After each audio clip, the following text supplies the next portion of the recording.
Lagi nilang ginagamit yung imagination nila para ma-feel good or to feel something.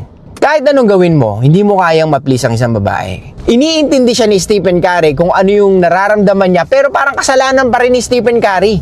Okay? May mga babaeng accountable. Pero majority ng babae, they're not. That's who they are. That's their nature. Women loves wondering. Women love mystery. Yung rangya ng buhay o yung ginhawa ng buhay, wala na sa kanya. Ang mga babae, mahirap pasiyahin. I didn't want kids. I didn't want to get married. I thought I was going to be a career girl, and that's it. And I had my eyes set on my goals.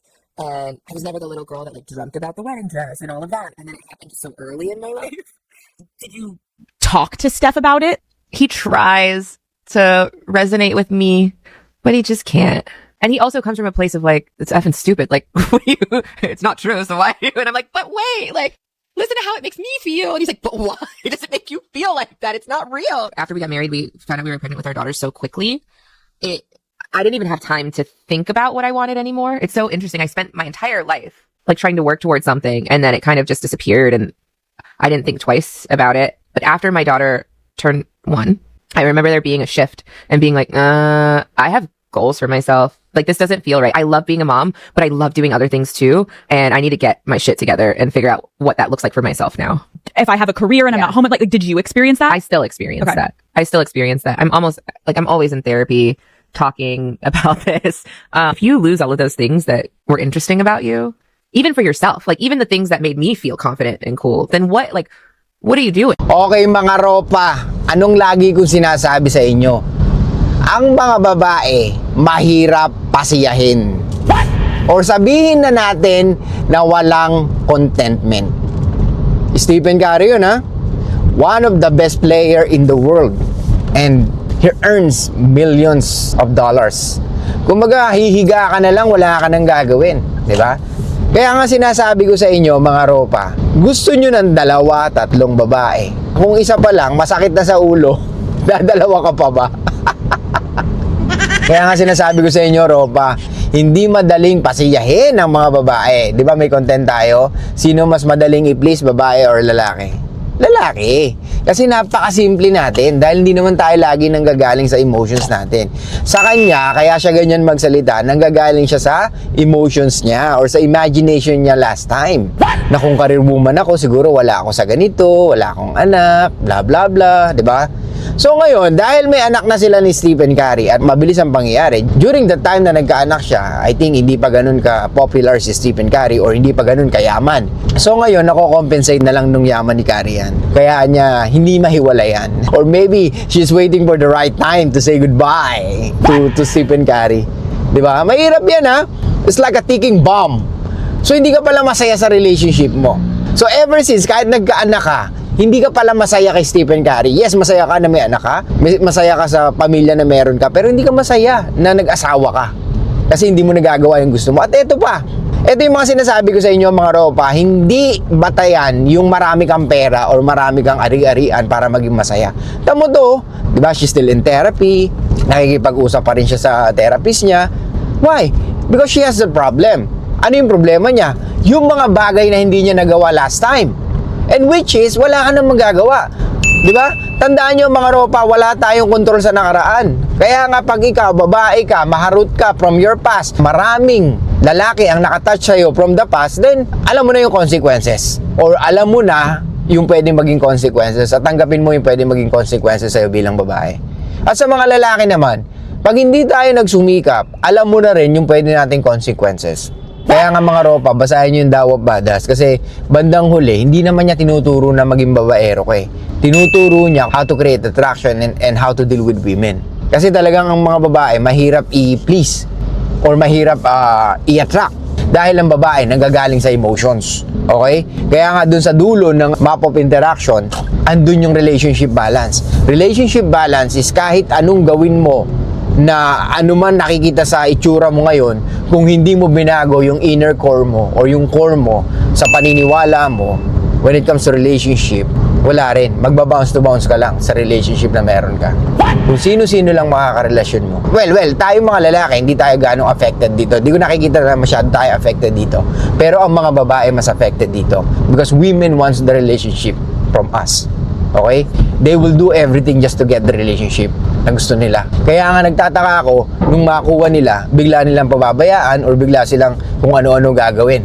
'Di ba? Kagaya niyan, hindi ko nakikita na nirerespeto niya yung asawa niya just because of her feelings. Yan ang nararamdaman niya ngayon eh. Actually, tomorrow pwede niya baguhin yung sasabihin niya. Pwede niya baguhin yung sinabi niya kasi kung makaka-apekto or naka-apekto sa relationship, babaguhin niya yung sasabihin niya.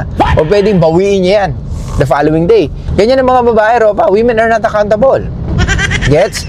Kaya nga sabi ko sa inyo, kahit anong meron ka sa buhay, anuman, kilala ka man, malupit ka man, pag ang pinili mong babae, mahirap pasiyahin talaga. Do karamihan naman sa kanila mahirap pasiyahin. Kaya nga nakita ko dito, Ropa, nung bata pa sila ni Stephen Curry, I think, syempre sobrang nice ni Stephen Curry, di ba?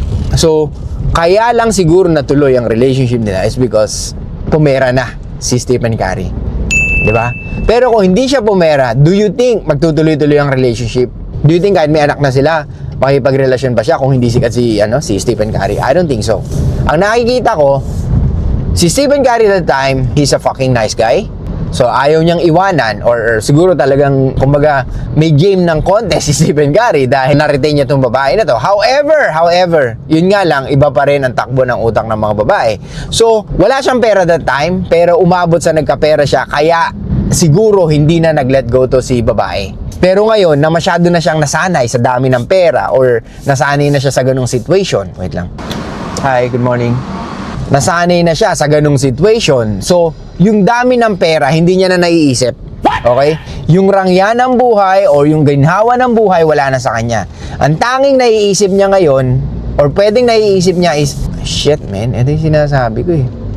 Bakit tayo, no? Traffic. Sheesh! Paano kaya kung tinuloy ko yung pagiging career woman ko, ano kayang meron ako? So, ano yung sinasabi ko sa inyo madalas, mga ropa? Women loves wondering. Women love mystery.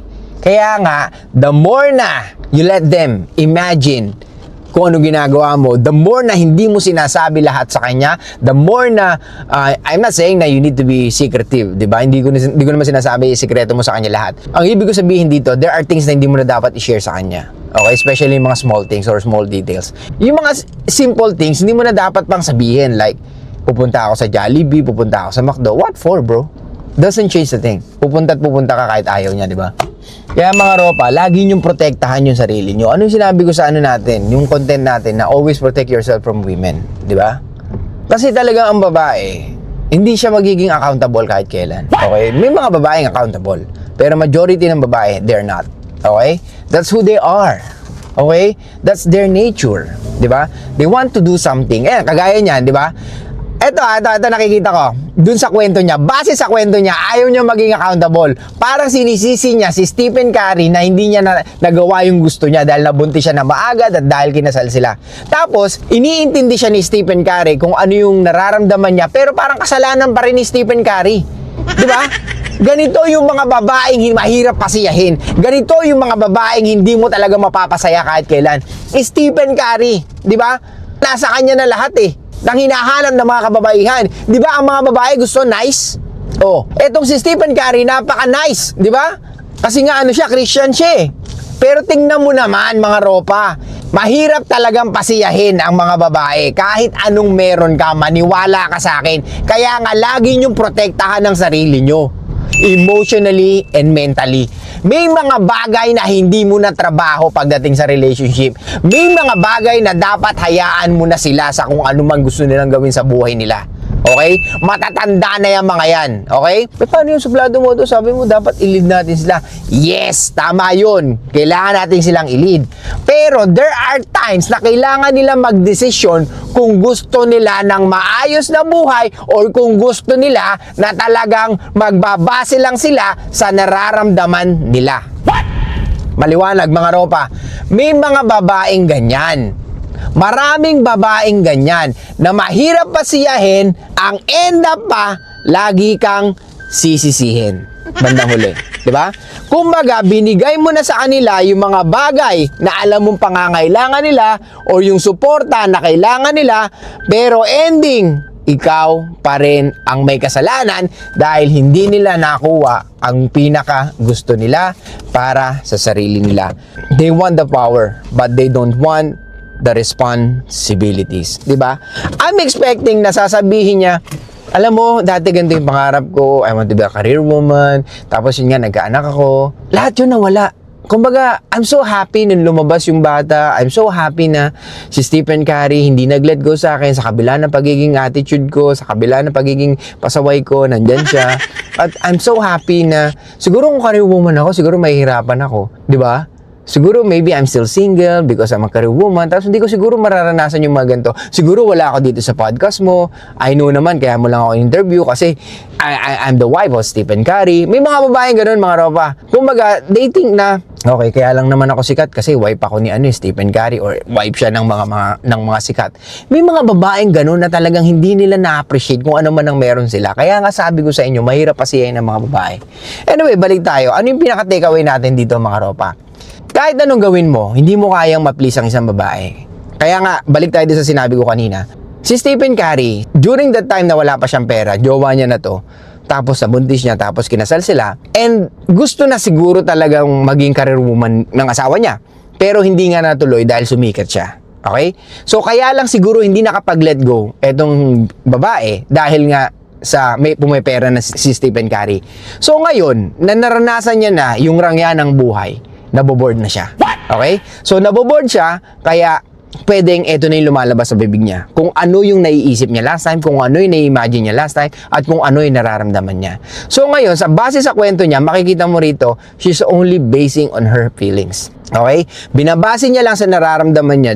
Kumbaga, binabalik niya lang yung nakaraan na sana ganito siya, na sana ganyan siya. Kaya nga, sinasabi ko sa inyo, kailangan ng stimulation ng mga babae. They always use their imagination. Lagi nilang ginagamit yung imagination nila para ma-feel good or to feel something. Okay? So, gawin natin dito mga ropa. Ulitin ko, protektahan niyo yung sarili niyo mentally, emotionally.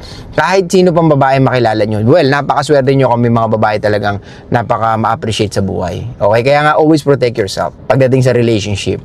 Not only your mental, emotions, of course, also your financial. Lahat, overall, physical, spiritual, di ba? Kasi dito lalabas yung leadership mo eh. Na you don't care, man. Kahit na mag-let go siya, kahit umayaw siya, let her go. Kasi wala na tayong control doon, mga ropa. May mga babae na gusto nang umalis sa buhay natin. Just let them go. Okay?